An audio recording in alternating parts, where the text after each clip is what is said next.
welcome again to another Into Design video of Henry II, where we'll tell you about our bespoke, coach-built, one-off Rolls-Royce Corniche shooting brake that we made for our client. Today we're going to talk about the interior. I'm inviting you to come over to our screens. And as with the previous video, we're going to use the lookbook. For every car we design, we make a bespoke, beautiful coffee table book with all the work we've done. And this is a digital version of that, of course. We'll use that as the base for our talk for today. And that's the essence of what we're going to discuss. The interior work, and of course in previous videos we went through these handmade A3 marker renders. A lot of ideas were generated in those, and this is fast forward to more or less the next step. And what comes after all these wild ideas, we're gonna breathe a little bit and come down to earth and say, okay, how can we apply this to the actual car? And that's what we're going to discuss today. So yes, the project actually was mainly B-pillar backwards. So this is where the seats, the front seats would be, and this is the boot area with the folded down rear bench. But we cannot just design half a car because it would be a bit awkward visually. So what we've done is also redesigned the door cards with new color and trim ideas. We've also redesigned the center console in between the two seats. Why and how we'll touch on a little bit later. Some very important information we got from somebody else in the client. And of course, the front two seats with some little Easter eggs. And again, what that is, we'll discuss in this video. So, the next page of the book. We've touched in a previous video on the left upper corner.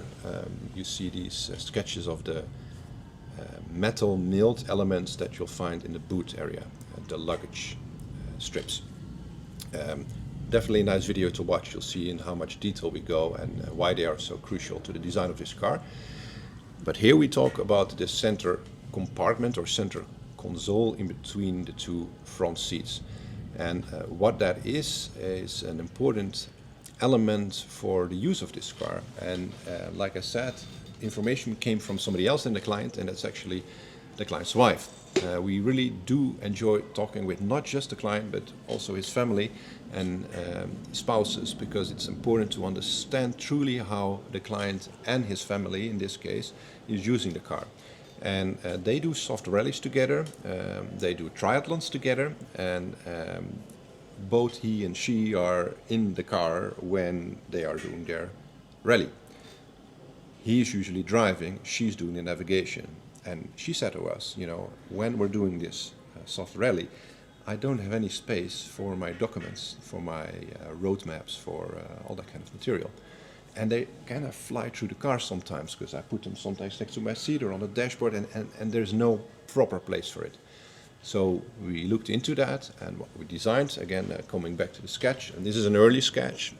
It doesn't look anything like this in the final design, but this is a setup where we have two pockets, and in the middle you'll see green tweed and beige leather around, and then in the heart of it, the center of it, is actually a chrome element. In the end we didn't do this, but this actually links to the chrome element on the bonnet of the car that goes towards the Spirit of Ecstasy. So the wife gave some very important and crucial ideas on how to make that car a better car for their rallies. We looked into different places as well, where we could potentially hide that rally folder. Turned out that this would be engineering-wise a bit harder. There's quite a lot of material behind the right-hand side of the dashboard. This is a left-hand drive car, so the right-hand side of the dashboard there is quite a few fuse boxes and other electronics behind it.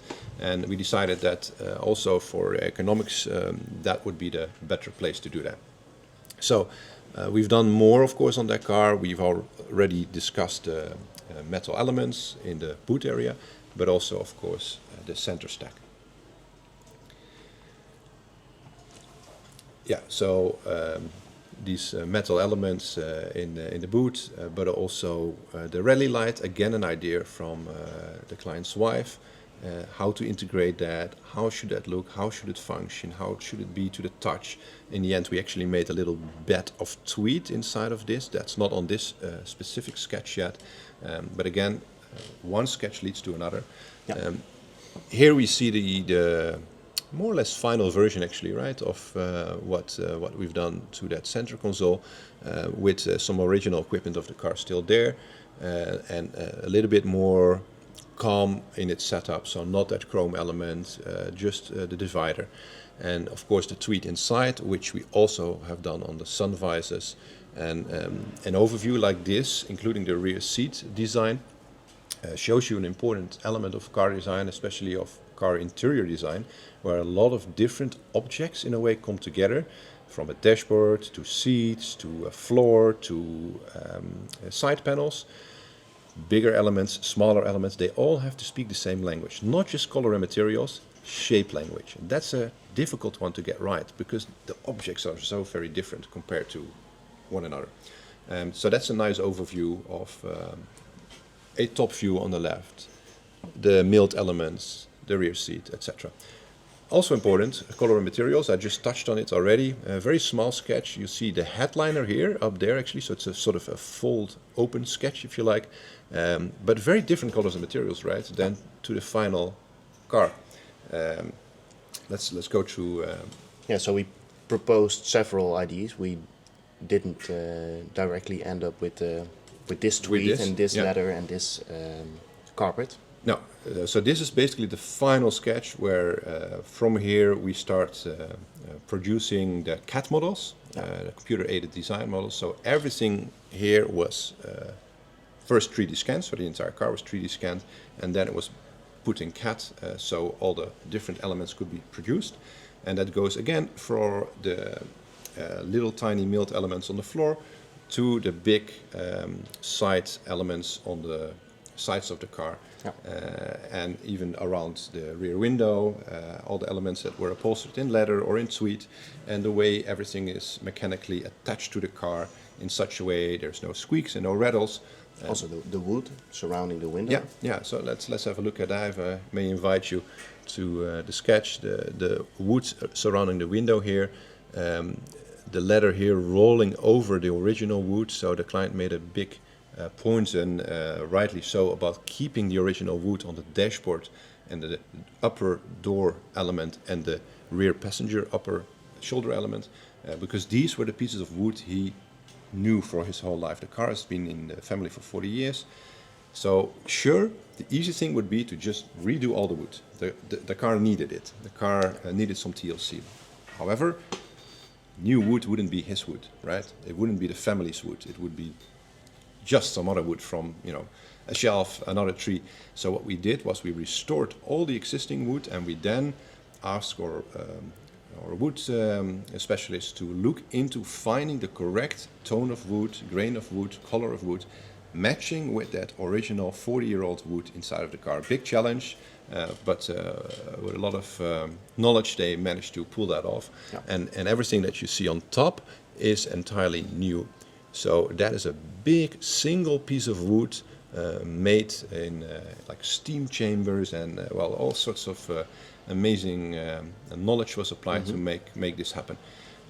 All the shapes, again, as we discussed in previous videos, come from our research.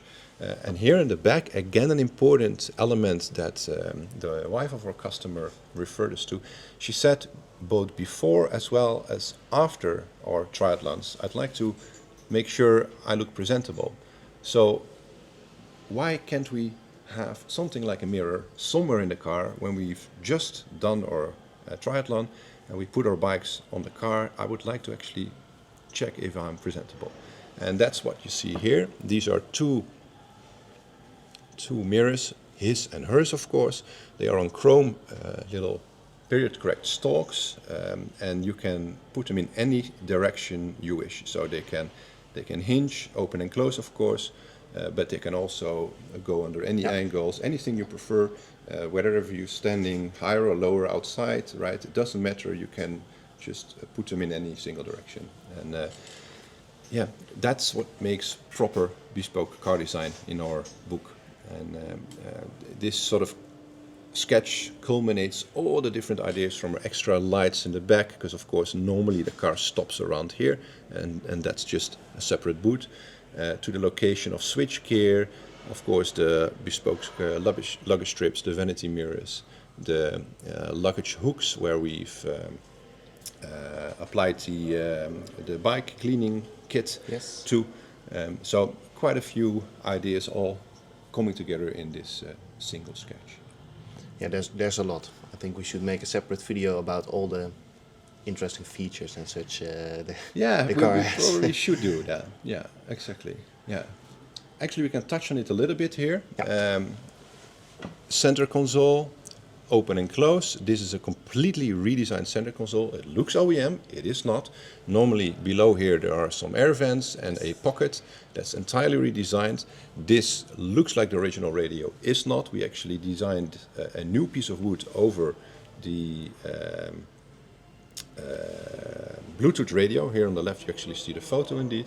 So it's a new but old looking radio. The client can connect his phone to the car. And here we see indeed that rally instruments pocket in a bed of tweed, of course, and a lovely new piece of wood made for this section. And of course, we just featured, so that's the Mac pocket sitting in between the two seats. So back again to the screen. Different colors and materials. We only show two here, but we've made endless amounts of different variations, and here they are quite obvious because the green is mostly out. Here we've got some brown carpets, we've got a little bit of green here, but we've got some brown tweed even on the sides of the headrest. We've got a different way of integrating the rear mirrors, the two his and hers mirrors. And here even we have thought about a way of actually having a foldable, electrically operated luggage cover. Yeah, exactly. It would hide behind a flap behind the folded rear bench. So this is where the backrest would be, and then behind there is a little flap, and out of that comes a luggage cover. In the end, we didn't do that, and again, that's part of automotive design. We come up with a lot of ideas, and in the end, the client chooses his or her favorite ideas. Let's go to the next page in the lookbook. Exactly, because all that design work culminates to one of those drawings, which is maybe not the prettiest, but it is a very important one, because this actually shows the transition from final design to CAD work, computer-aided design work, and how that works and what actually comes into play, we will tell you in the next video. Yeah, for sure. Thank you for tuning in, and see you in the next video. Bye.